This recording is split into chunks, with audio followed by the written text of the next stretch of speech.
Good morning, Cedarville. It is great to be here. Thank you, Dr. White, for this opportunity. We are very honored and blessed to be here. Like he said, we are Ken and Tara Winter, and we've lived in Cedarville for almost 13 years, and we've come to hundreds of chapels, and this is the first time we've ever been on this side of it. So it's a little bit exciting and overwhelming at the same time. We are here today because we want to share with you a story. And because it's Valentine's Day, we're going to share our love story with you. Before we get to the love story, we want to share with you a little bit of the backstory. We all have a story, right? I grew up in a Christian home. I'm a pastor's kid, and as a pastor's kid, I had a great life. Things were actually really good. My dad is a pastor, been over for 40 years. He's down in Florida. My mom's a nurse, and I'm the oldest of 3 children. And so I grew up treating my younger siblings as any older brother would. And things were good. And at 5 years old, I asked Jesus to come into my heart, believed that he was the Son of God, and life as I knew it was good. I grew up in the suburbs of Philadelphia and had a great growing up. Grew up with Christian parents. I am also the oldest of a younger brother and sister. I come from a long legacy of believers. And so literally from the day I was born, I knew about God.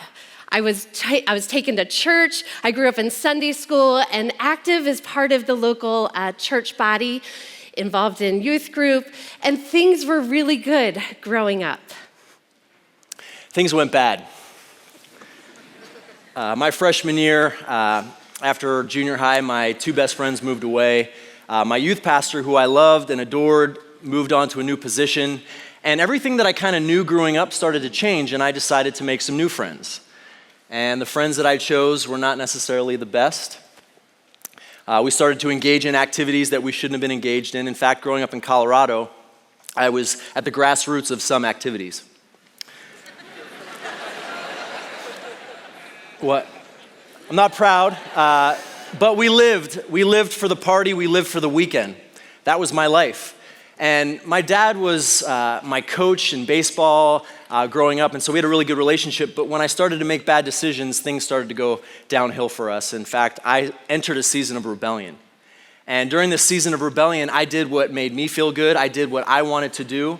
And things were spiraling out of control my junior year. Now, the only saving grace in my life, the only thing that was good was soccer. And in 1995, my soccer team won the state championship. We beat Columbine High School for the championship. It was awesome. It was the highlight of my life. And as good as that was in my life, and as excited as I was to be a part of that team, my personal life, my spiritual life, everything was coming unraveled. It actually got so bad that my dad began to pray about leaving his position in Denver and taking a position in Philadelphia. And so at the end of my junior year, my family decided to move from Colorado to Philly right before my senior year.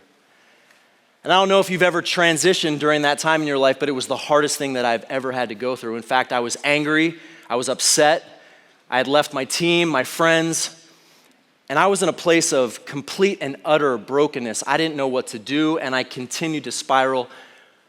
In my life, I was filling my heart with everything but the faith that I knew as a kid. I loved high school. High school was great, had great friends. I loved being involved in high school. I loved playing sports in high school. Things were good.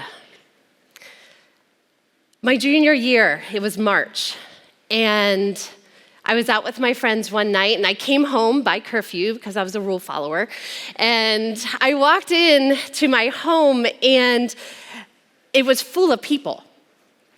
I walked in and saw my parents' friends, I saw my family members, and right before me came my grandmother, and she took my hand and she's like, "Tara, I need to talk to you." And she pulled me into my bedroom and she said, "There's been an accident tonight. Your mom died and went to heaven in that accident, and your dad's in the hospital in critical care, and we're not exactly sure he's going to survive. Your brother and sister are upstairs sleeping, and we need to wake them up and tell them and get to the hospital." So we did. And we got to the hospital, and The next few months were a blur for me as you're in that recovery and you're just trying to survive. Life was shattered as I knew it. Couldn't make sense of it. Everything that was good, everything that was going just as it was supposed to, was no longer there. I kept grasping for my faith, trying to make it work. Started then into my senior year of high school, and things were unraveling. Home was hard, it was broken. It was nothing like it was without my mom. I was crushed, I was heartbroken. That faith that I grew up knowing since I was a baby wasn't the faith I could grab onto now. It wasn't real, it wasn't comforting. How could a God allow something so awful happen to such a good person? And so I started spiraling. I started making one bad decision after another. And so my senior year, what was supposed to be this really great year, and it was, but it was missing because I just wanted my mom there.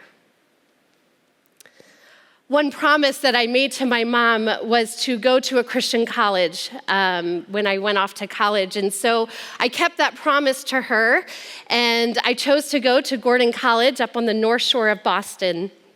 And off I went to my freshman year, excited for a new start, excited to put everything that was wrong and broken and start fresh, start new, maybe start this new faith with God. Got to college and went through, and yes, it was good, it was exciting, but still, I was still so hardened against God. End of my freshman year, I couldn't quite face home. It was still too raw, too hurtful to be there.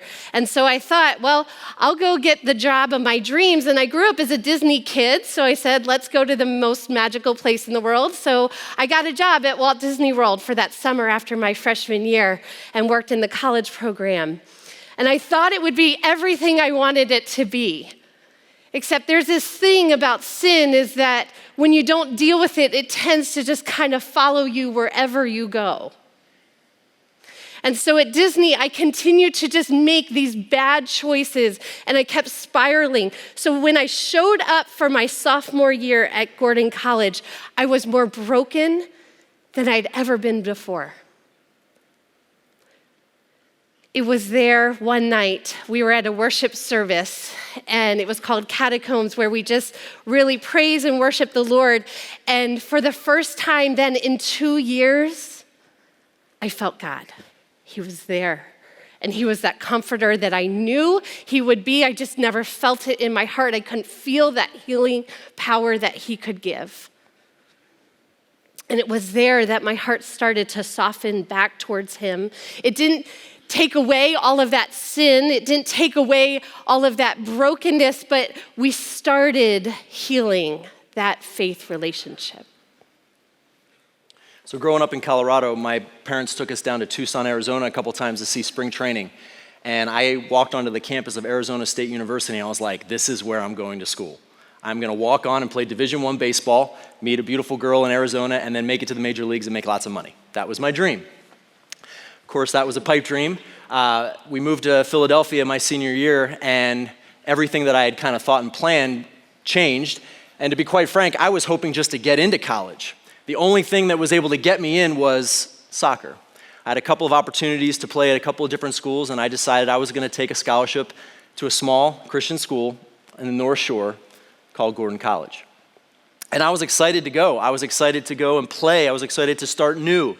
And I didn't really care that it was a Christian school. My faith was far, far from God at that point, but I was starting new and I was excited. And I remember just being there and being able to feel like it was a new start. I remember after a couple of weeks, when you get there early as an athlete, you feel like you're an upperclassman as a freshman because all the other freshmen get there about a week and a half later. And so it was like getting started.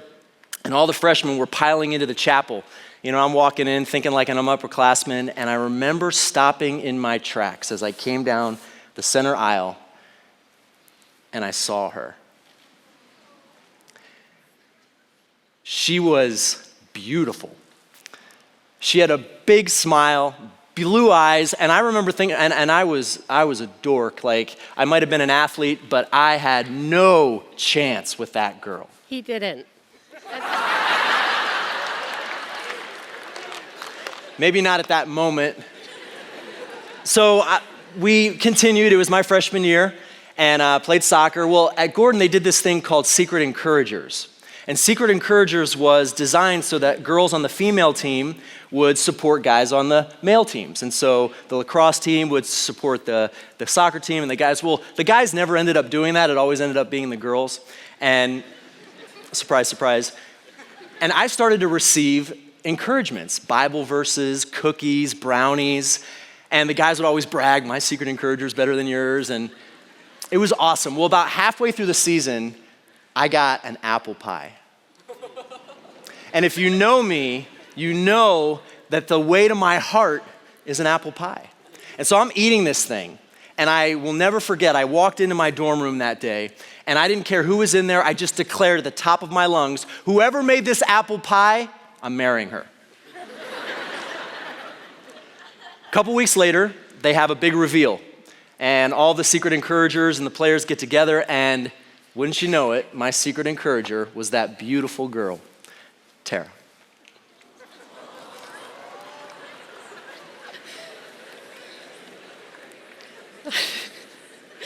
So once I was revealed as his secret encourager, our dating relationship started to bloom. That's us in college.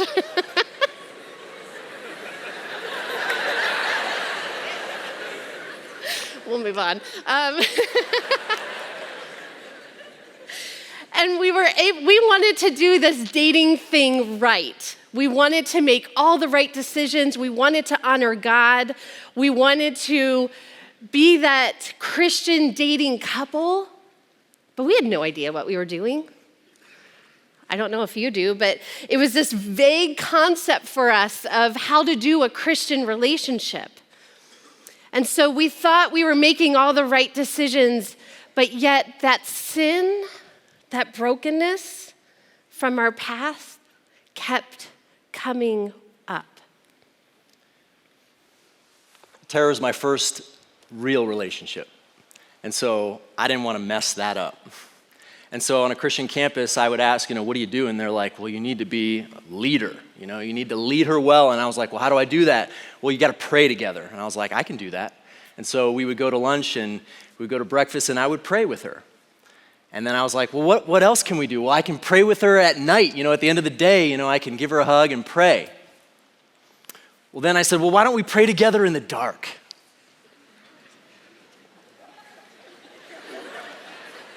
So we prayed in the dark.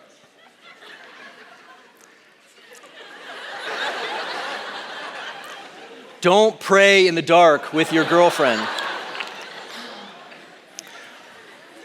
Our relationship escalated very quickly after that because I like to hold her hand. And when you're praying in the dark and you think you're being over spiritual, your body starts telling you to do other things. And just to be honest, our relationship became physically intimate very quickly after that. It was exciting, it was thrilling, and it was awful at the same time. Because we knew what we were doing, what was wrong. And as you know, Tara and I are very outgoing people, and our relationship was full of life, and it all of a sudden became very secretive and very isolated. In fact, we didn't even talk about it because I knew if we talked about it, then maybe we would have to stop, and we didn't want to stop, and our friends didn't know, our roommates didn't know, no one knew. And we just continued in this cycle. I stopped reading my Bible. I knew if I opened up my Bible that God would say I would have to stop, I would be convicted, so I closed my Bible. I was in Old Testament. I stopped going. If the wrath of God was going to meet me anywhere, it was in Old Testament. So I stopped going to class.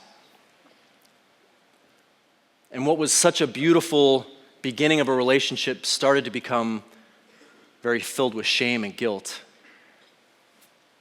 And then it happened. I played lacrosse in college, And it was one of the joys of my life. And I was getting ready for my sophomore year, my season, and we were in the middle of preseason. For you athletes that you know, that's just a really hard time. And we were practicing, we were getting ready for our first opening game. And I had this week of practice. Nothing was going right. Like my body wasn't working. I couldn't run the way I was supposed to. I couldn't catch. I couldn't throw. Nothing was working. My coach is screaming at me and I don't know what's going on and I'm trying my best, but it's not what I was used to doing. My coach pulled me into his office after practice one day and he's frustrated and he's like, Tara, what is going on? I'm like, Coach, I don't know. I'm as frustrated as you. And he's like, look, you've got to pull it together. I know. I don't know what's happening. So I walked out of that meeting with my coach and I was frustrated, I was downcast, and I couldn't quite make sense of it all. And my teammate, we were in the dorms, and she's like, you want to get off campus? And she's like, I have to go to Walgreens. You want to come with me? I said, yes, get me off campus. I need to get out of here for a minute.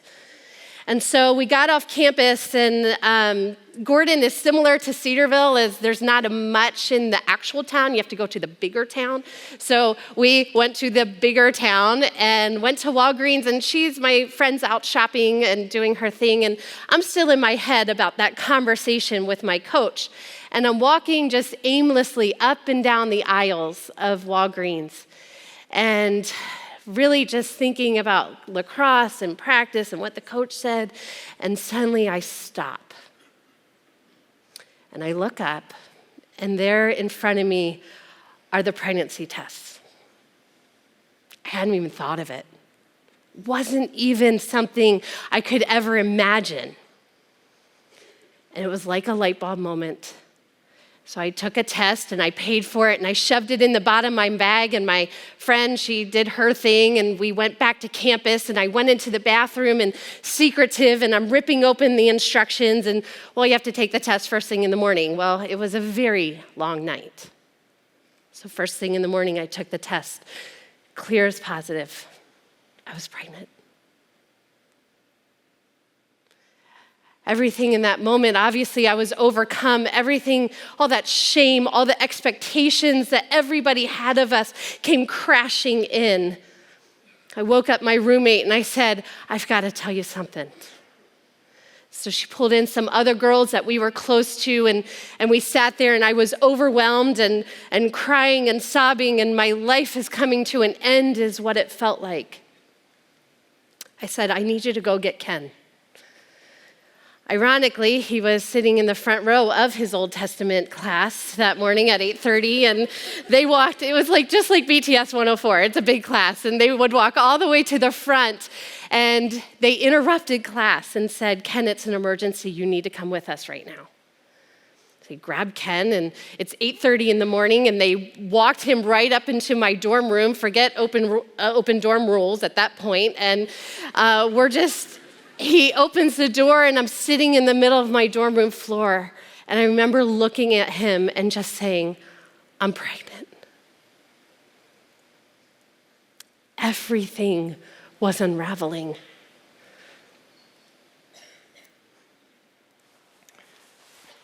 I was 19. What do you do in a moment like that?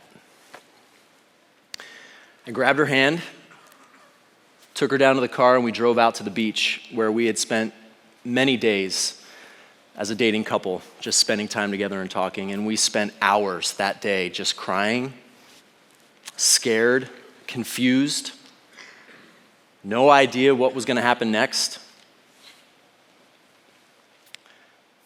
But I knew I loved her.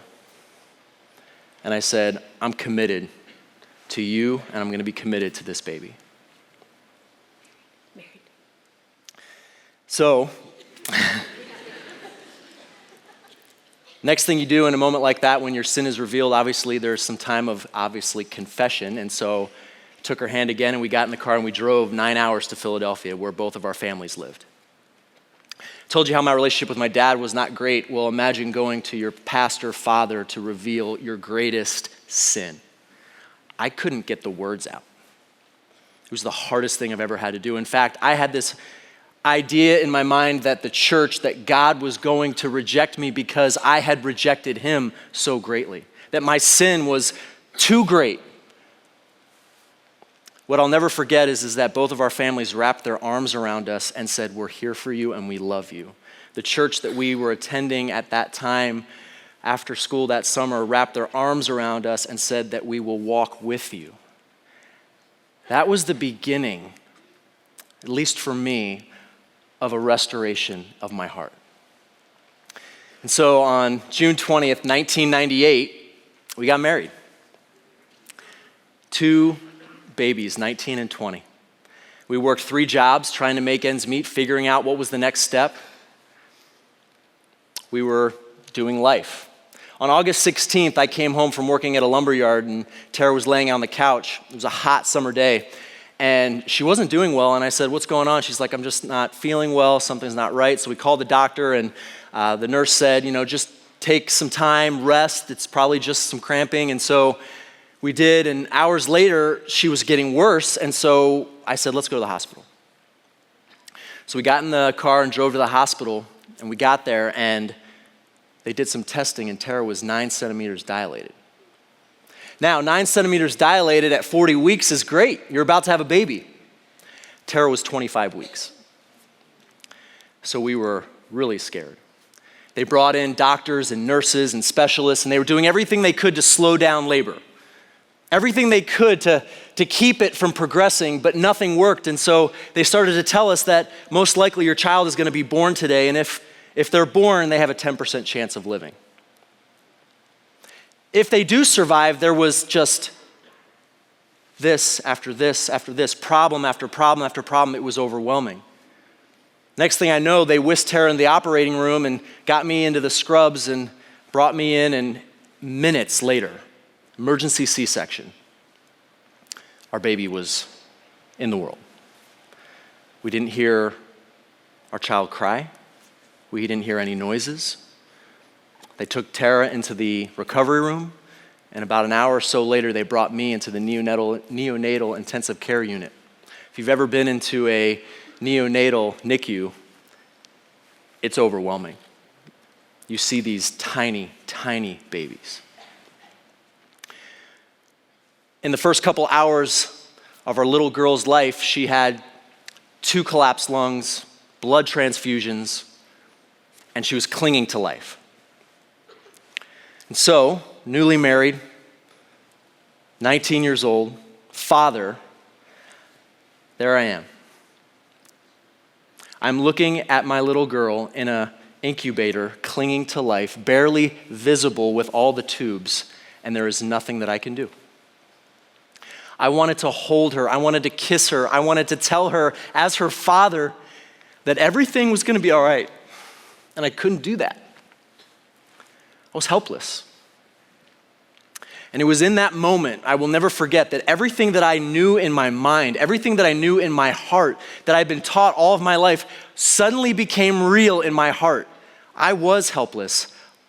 And there was nothing that I can do. And I realized that is my life spiritually. I am helpless and hopeless, and I needed Jesus in that moment. And I repented of my sin, and I confessed him as Lord, and I said, God, I don't know what you want to do with my life, but I give it to you.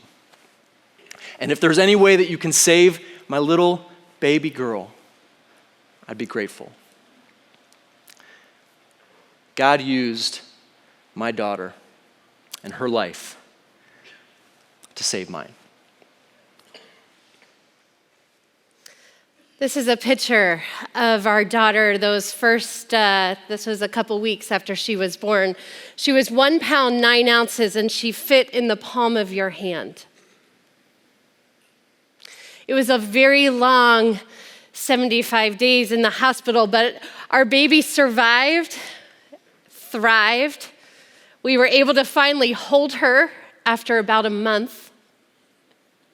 And as new parents and as this baby was clinging to life, we were just praying over her, growing in our own faith and dependence of the Lord at that moment. Our baby not only survived, she thrived, and she is now a sophomore here at Cedarville University. And we are so proud of Caitlin and the person who she is, that God has such an incredible plan for her life, and we get to be a part of it. God has used her story in profound ways as we have just grown and gotten more and more in our ministry, in our story as we go on. And one of the things that we have been struggling with is just that crisis pregnancy, and how do we minister in that way? I was a 20-year-old college student with a crisis pregnancy. I had 3 choices, so society says. I could abort, I could choose adoption, or we could try to figure out life and how to make that work together. And abortion was never an option for us. We valued her life. We knew that God had created her. And by being able to see her in the NICU, in the incubator, not that I wish this on anyone, but we were able to see her grow and develop outside of the womb. Psalm 139, you are fearfully and wonderfully made, that literally came to life, and we had front row seats. Society says that it would have been easier to terminate. It would have been convenient, and I could have gotten on with my life and gone back to college and do all the things I wanted to do. God had a bigger plan for her. We did think that possibly our plan was to run and hide and maybe give that baby up for adoption. And so we thought, well, let's escape to California. I don't know why California, it was far away. And let's go to California, and I'll have the baby, and we'll give it up for adoption, and we'll come back to college and pretend nothing ever happened. And then God just really worked on our hearts. And when Ken said, I want to marry you, I want to commit my life to you, I knew that we were going to keep this baby. It was going to be hard. We didn't have any money. We didn't have education. Ken was working 100 jobs, and now we had this sick baby. How were we going to do this? And life was overwhelming, and it was hard. But yet we chose life, and I'm so glad we did.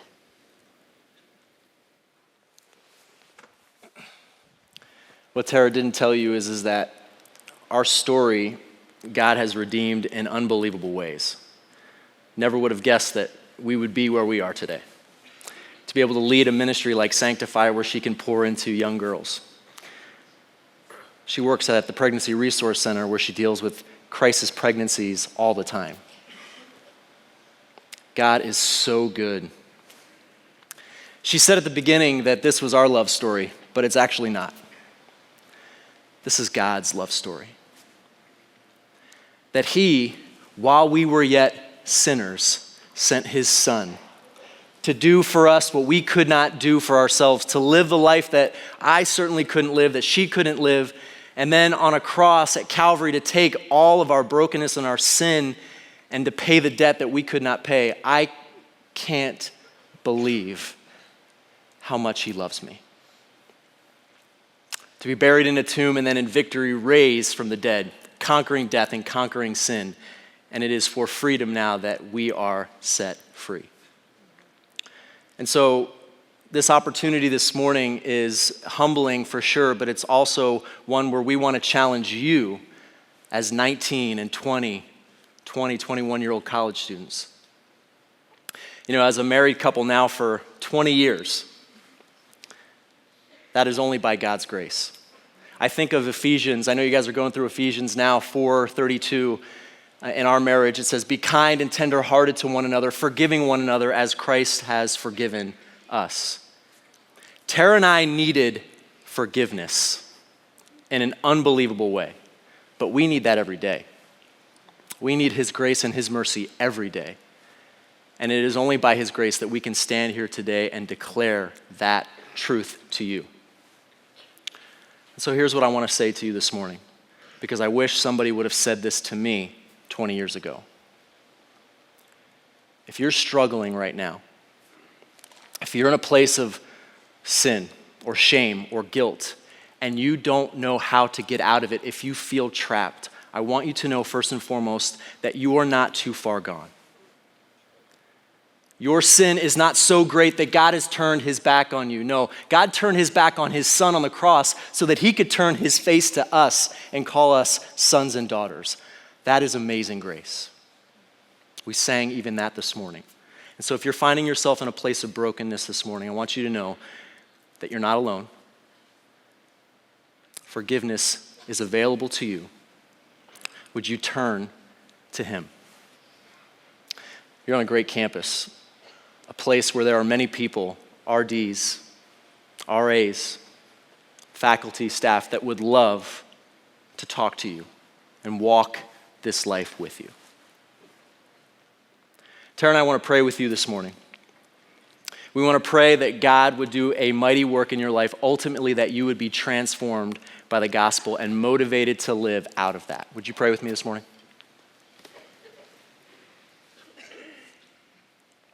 Father God, we are humbled and amazed at your love for us because we run from you. We think we know better, we think we have a better plan, and oftentimes we find ourselves in those places of brokenness and we are drowning. God, we are all sinners. We have all fallen way short of the mark. If there is anybody here in this room today that is finding themselves in that place currently right now, I pray that you would just overwhelm them with your love and your presence. Help them to take a step out of the darkness and into the light.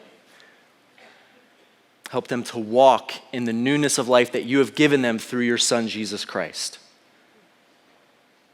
And for us then, God, to use our story of grace and your story of victory for the kingdom of God, that people would know you and give you all the praise. In your name I pray. Amen. You are dismissed.